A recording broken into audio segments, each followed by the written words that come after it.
Welcome again to Good Morning DRC TV, where we bring you information about what is happening around the nations in Africa.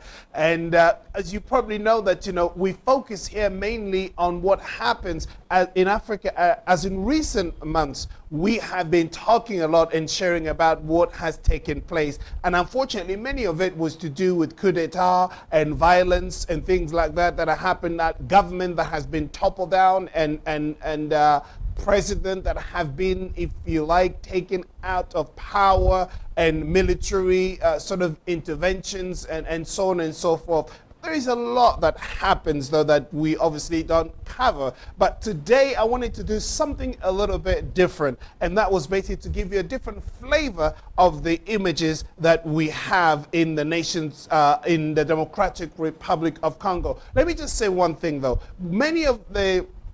Our studio is based in the Democratic Republic of Congo, as it is a French-speaking country, as you may well know. But obviously, I have chosen here to be giving you this information in English because this might help those of you who have in the diaspora who are not French-speaking but would like to get information about the Democratic Republic of Congo in English, and also to help those of you from the Congo who are living outside of the country, who have family, children who are born in English-speaking country, who would like to know and have information about their motherland. And this is an opportunity for them to do so. But I do hope that if you like the content of this channel, then you will be able to share it with people that you do know and ask them to subscribe, and also send this link to other people. The more people we have sharing this channel and talking about this, the more we'll have people subscribe, and that will only help us so we can do more and bring you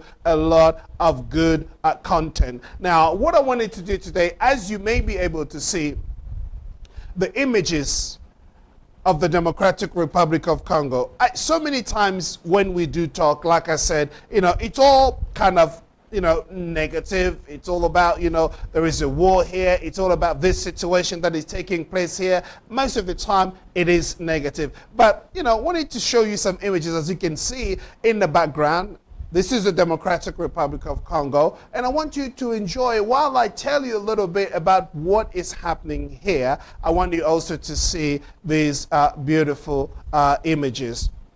Today being obviously the 26th of September in the DRC. Now, a lot of you may be aware of the Democratic Republic of Congo, and many of you may not be aware of it, but it is this huge country in the middle of Africa. The Democratic Republic of Congo shares borders with 9 countries right there in the center, and it's supposed to help and be in terms of communication, in terms of transportation, and interlinking with neighboring country in order to facilitate business, transportation of goods and people. And this is obviously a good thing for a country when it comes to business, when it comes to freedom of movement of people and goods. But in recent years, that hasn't been the case, but I will come back to that. But I just wanted to tell you that it shares borders with 9 countries. It is a huge country. Think about 9 times the size of Belgium and 3 times the size of France. You can just imagine this gigantic country. It has one of the biggest rainforests in the world. And a lot of people now talking about a climate change. A climate change which is obviously affecting our very, if you like, world. And we understand that unless we slow down, unless the planet cools down a bit, then we are headed for trouble. And many are asking for the Democratic Republic of Congo to stop, if you like, destroying the forest. Because people here use charcoal to cook because there is no electricity everywhere. Energy is not so easy to find. And so that is one of the ways that people obviously do provide for cooking here, is to chop down the trees and then be able to have access to energy to cook for their families. Now, this country has gone through a lot in the last 60 years. It was, first of all, ruled by Kasavubu, who was the first elected president. And we know that Patrice Emery Lumumba was his prime minister. And after him, we had Mobutu Sese Seko Kukungwendu Wazabanga. He was a president who was in power for almost 32 years. And he started well, but obviously we know some things had gone wrong in his leadership to the point where he was ousted in power that didn't really have much left in this country. So it became very much a territory of violence. And then there was only one party during that time. Remember, 1997, around 1997, there was only one party in this country, this great nation. But after Mobutu had gone, and then we knew that Laurent Desire Kabila came into power, and he only lasted about 3.5 years. Obviously, he was murdered up until this point. We don't know who actually murdered him, but that was obviously what unfolded.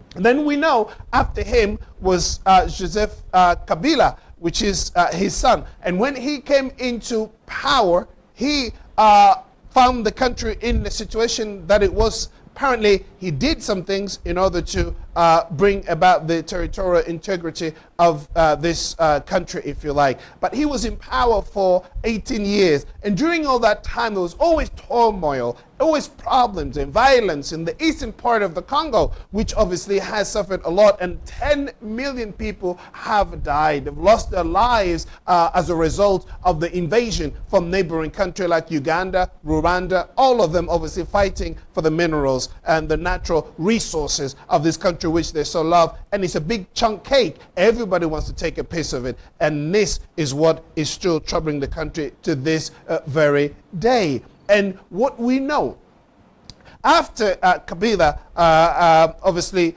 lost power, because he came to the end of his 2 terms in office and he couldn't run for the 3rd one. And so obviously there was a peaceful transition in this country and President Tshisekedi came into power. And it was a bit of a struggle when he started because they were in coalition with the ousted or the outgoing president. It didn't quite work out well. They tried everything to stop him from doing anything that will help this country move forward. It was a struggle until he obviously made up his mind. He wanted to part ways and he did so. And when he gave out that speech, I mean, all hell broke loose. And then things really began to change. So he's been in power for the last 4.5 years. And we can see that within the last 2.5 years, things have really begun to take off. I mean, he's one of the favorites to win the next elections. People love him. He's got great manner of being around his people. He's really doing his best in order to bring peace in the eastern part of the Congo. But we do know what politics can be sometimes a dirty game in that, you know, as much as he's trying to do his best, there are always people on the other side, that is the opposition parties, that are trying really to hinder his efforts to bring this country and bring this country together and bring peace in the eastern part of the Congo. But I just, want you all to, understand that where the country is at the moment, I believe pretty much that we are headed in the right direction. Only if we can galvanize, if we can bring together the best of the best that we have in terms of leaders who are supposed to be leading this country, whether it is politicians, whether it is CEOs of companies, and just everybody having that one mind in order to just help our country move forward. If people can come together and understand that it will take nationals, it will take corporate, not just one man. I mean, Tshisekedi is not going to be able to do all these things. He's not going to pull it off by himself. He needs people around him, and those who have an understanding and those who love this country and want to see the country move forward. These are the type of people who, when they come together and then unite with one front, saying that, look, we want our country to move forward and work together with him, then things will move forward. but by himself still, he's making progress. And this progress is actually seen. He's taken a strong hand against the Western powers. And he said, look, if you want to do business with us, it's going to be a win-win situation. You can't just come and take and go. And obviously, he stands against the neighboring countries, Rwanda mainly, and then Uganda, those who have invaded this country with the pretext of wanting, obviously, to fight against militias those who have left their countries. But once here in the Democratic Republic of Congo, we've seen that Rwanda has really been involved in killing a lot. We're talking about 10 million people that have lost their lives. This is as a result of the involvement of Rwanda in the Democratic of Congo. All of this is just basically to loot and then be able to claim some part of the land as though it belonged to them. But we've seen that President Tshisekedi has taken a strong stance against him, and he says enough is enough. This cannot carry on, and this is where we stand today. Now we're coming up to the elections. September just coming to an end. We know that in about 3 months' time here, the elections will take place. As I said, there is currently no one who can actually match or stand against President Tshisekedi. I mean, he's the one that people love. They call him Fachi Beton, meaning he's a man of steel.